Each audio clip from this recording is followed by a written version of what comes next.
Hi guys, sa video na ito ay ituturo ko sa inyo ang 5 basic nollie tricks na dapat yung matutunan dito sa skateboard. Kaya naman tara, panoorin itong lahat guys.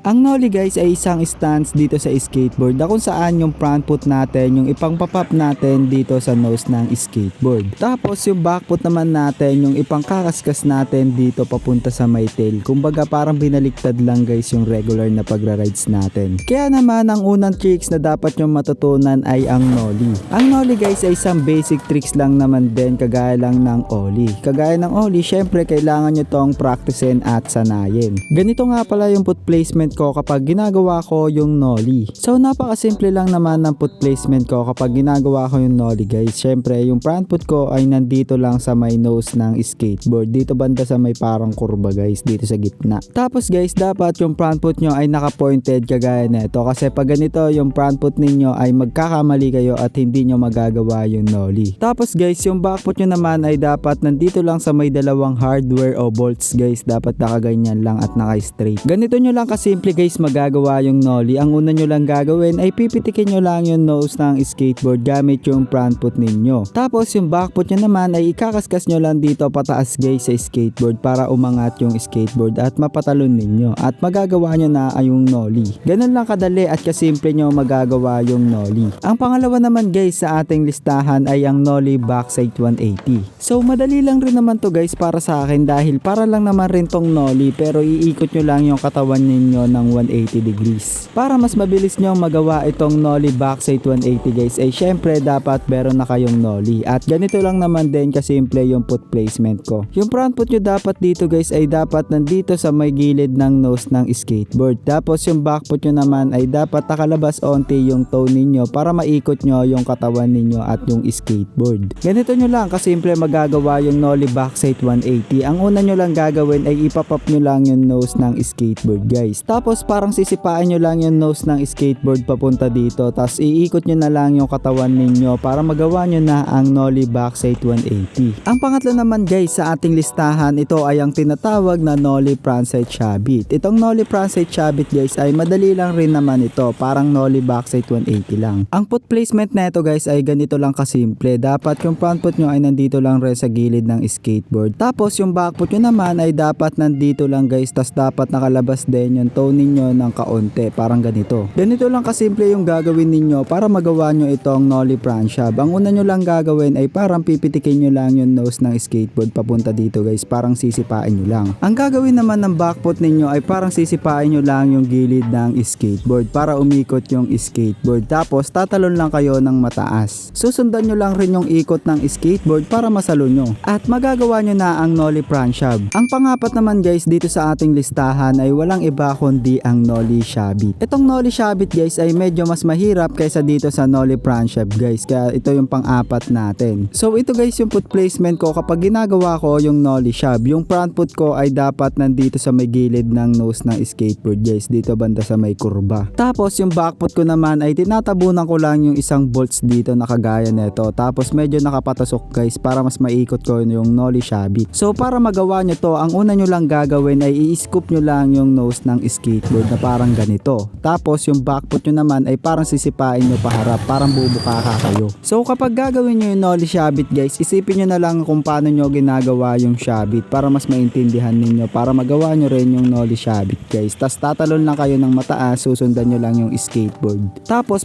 practicein nyo lang siya at hanggang sa maging consistent ninyo. Ang panglima naman sa ating listahan ay ang nollie frontside 180. Ang nollie frontside 180 guys ay kahawig lang ng half cab pero mas mahirap itong nollie frontside 180 guys kaysa sa half cab. Ito naman yung foot placement ko kapag ginagawa ko itong nollie frontside 180. Yung front foot ko ay parang kagaya lang kung paano ko ginagawa yung nollie. Tapos yung back foot ko naman ay nandito lang sa may mga hardware na to. Para magawa nyo itong nollie frontside 180, ang una nyo lang gagawin ay syempre ibibelo nyo muna yung katawan ninyo bago kayo mag tricks. Tapos ipapop nyo lang yung nose ng skateboard paharap para mabilis nyong maikot yung katawan ninyo at at mag-rotate ng 180 degrees. Tapos yung backput nyo naman ay isusunod nyo lang sa pag-ikot ng skateboard para magawa nyo talaga ang nollie frontside 180. So ayan lang guys ang 5 basic nollie tricks na dapat yung matutunan kapag kayo ay beginners pa lang. Napaka basic lang ng mga tricks na yan pero mahalaga yan kapag kayo ay beginners pa lang dahil dyan kayo matututo kung paano nga ba mag nollie. So ayan lang rin naman kasi yung mga fundamental tricks sa mga nollie tricks na mas mahihirap pesa dito sa 5 na to. Practicein nyo lang yan guys ng practicein isa-isa para mas masanay kayo.